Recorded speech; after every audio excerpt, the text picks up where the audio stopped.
अस्सलाम वालेकुम नाजरीन कुर्लुस उस्मान गाजी सीज़न 2 और एपिसोड नंबर 14 में सुलजान खातून तारगन को कलमा पढ़ाकर मुसलमान कर देती हैं।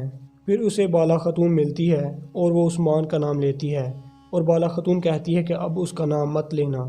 फिर बाला के जाने के बाद तारगन कहती है कि मैं तो उस्मान को भी हासिल करूँगी। दूसरी तरफ पत्रोस और दाऊद गद्दार गात लगाए बैठे होते हैं। इतने में उस्मान गाजी और बमसी वहाँ से गुजरते हैं तो वो उनका पीछा शुरू कर देते हैं। दूसरी तरफ गुप्तोग अपने सिपाहियों को कहता है कि हमें फिलातोस को ढूंढना होगा और हम उस्मान भाई को क्या वजाहत देंगे। इतने में दुंदार आ जाता है तो वो पूछता है कि किसकी वजाहत। फिर गुप्तोग कहता है कि फिलातोस भाग गया है, ज़रूर उसकी किसने मदद की है। फिर गुप्तोग फिलातोस को ढूंढने चला जाता है। दूसरी तरफ बमसी उस्मान गाजी को एक कमरे में ले आते हैं जहां अर्तुगरुल की अमानतें पड़ी थी। बमसी कहते हैं कि ओगोज़ खान ने अपनी विरासत में 3 तलवारें और 3 कमान छोड़े हैं। मैं अब तुम इनसे फतुहात हासिल करनी होगी, फिर तमाम तुर्क तुम्हारी इज़्ज़त करेंगे।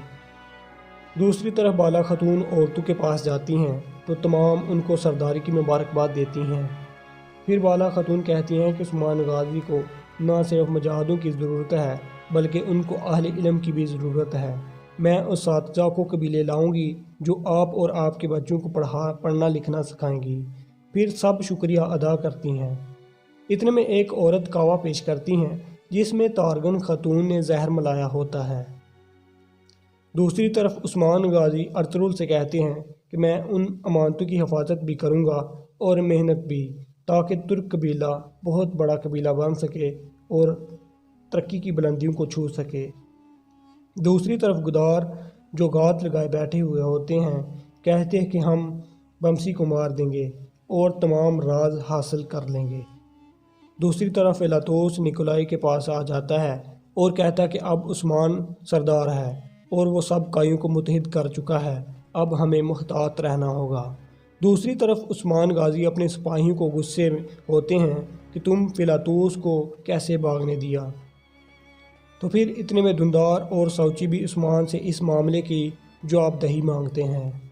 इतने में बाला खातून आकर गिर पड़ती हैं क्योंकि उसने तारगन के हाथों का बना जहर वाला कहवा पी लिया होता है।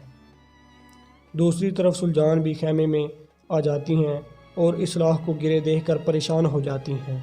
इतने में तारगन आती है और कहती है कि मैं एक तरियाक बनाऊंगी जिससे ये ठीक हो जाएगी। सुलजान तारगन पर शक का इजहार करती हैं। दूसरी तरफ निकोलाई के सिपाही राज की खुफिया जगह पर आते हैं तो बमसी वहाँ उनको जहन्नम वासल कर देते हैं। दूसरी तरफ तारगन बाला खातून को अपने हाथों से बनाया हुआ तरियाक देती हैं और अल्लाह से उसकी सेहत याबी के लिए दुआ मांगते हैं। दूसरी तरफ बमसी निकोलाई के गद्दारों से लड़कर उन्हें जहन्नम हासिल कर देता है। बमसी का हाथ शदीद ज़ख्मी हो जाता है और फिर बमसी कहता है कि ओह बूढ़े बमसी, तुम्हारा जाने का वक्त आ गया है। अब अगले जहां अर्तुगरुल और तेरे बच्चे तेरा इंतज़ार कर रहे हैं। दूसरी तरफ बाला खातून को होश आ जाता है और सरदार उस्मान कहते हैं कि तारगन को ज़िंदान में डाल दो। फिर बमसी उस खुफिया जगह से निकलते हैं तो निकोलाई के और गद्दार हमला कर देते हैं, लेकिन फिर वहाँ अब्दुर्रहमान और चेर कुताई सिपाही मौजूद होते हैं जो मिलकर काफरों को जहन्नम वासल कर देते हैं। फिर बाला खातून तारगन से तमाम जुड़े खदशात उस्मान गाजी को बता देती हैं। फिर एक सरदार उस्मान को खबर देता है कि दुंदार निकोलाई से मिलने गया है, जिस पर उस्मान आग बगोला हो जाते हैं। निकोलाई दुंदार को सरदारी का लालच देकर अपने इस्तेमाल के लिए कहता है। दूसरी तरफ आइगल खातून ज़िंदान में जाती हैं तो तारगन उस पर इल्ज़ाम लगाती हैं।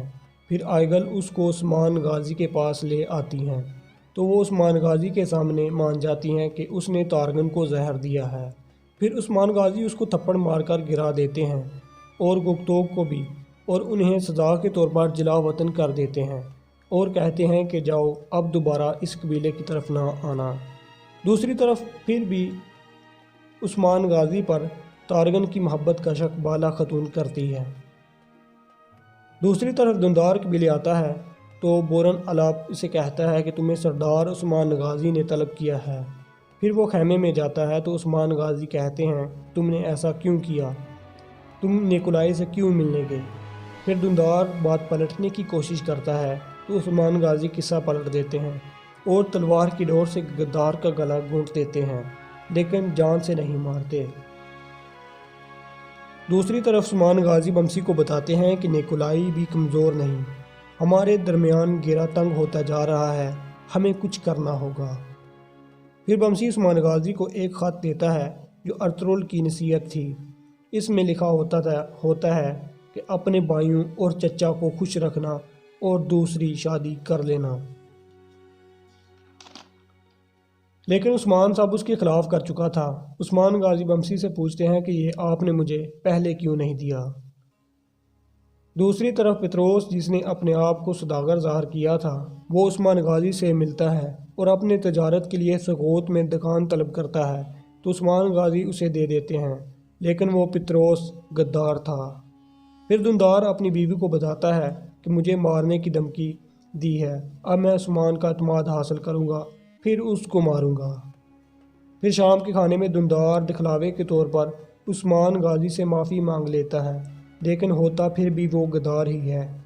دوسری طرف بمسی کا ہاتھ کام کرنا چھوڑ گیا ہوتا ہے، وہ اپنے ہاتھ کو چلانے کی کوشش کر رہا ہوتا ہے تو چیر کودائی آ جاتا ہے اور اپنی داستان سناتا ہے اور بمسی کا ہاتھ بھی دیکھ لیتا ہے اور کہتا ہے کہ اب آپ کو لڑائی روک دینی چاہیے۔ پھر بمسی کہتا ہے کہ اب میں تمہیں اپنی مہارت سکھا دوں گا۔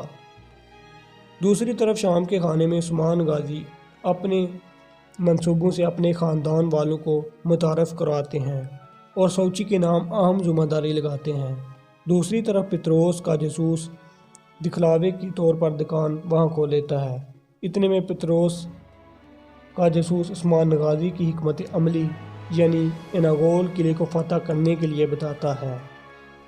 دوسری طرف سردار حسن جو عثمان سے اتحاد کے لیے آ رہے ہوتے ہیں انہیں فیلاطوس سپاہیوں سمیت شہید کر دیتا ہے۔ دوسری طرف عثمان غازی سغوت کے بازار میں جاتے ہیں، سب سوداگر عثمان غازی استقبال کرتے ہیں اور اپنے اپنے کاروبار میں سے عثمان غازی کو تحفے دیتے ہیں۔ عثمان غازی انہیں ان کی تجارت بڑھانے کی خوشخبری دیتے ہیں۔ اتنے میں یولاق عثمان وہاں آ جاتے ہیں اور عثمان غازی کو سرداری کی مبارکباد دیتے ہیں۔ اتنے میں سردار حسن کا بیٹا اپنے باپ کی لاش کو لے کر سغوت میں عثمان کے پاس لے آتا ہے اور بدلے کی درخواست کرتا ہے۔ عثمان غازی کہتے ہیں جب تک میں ہر غدار کا بدلہ نہ لے لوں گا تب تک میں چین سے نہیں بیٹھوں گا۔ اور دوستو یہاں پر اس قسط کا اختتام ہو جاتا ہے۔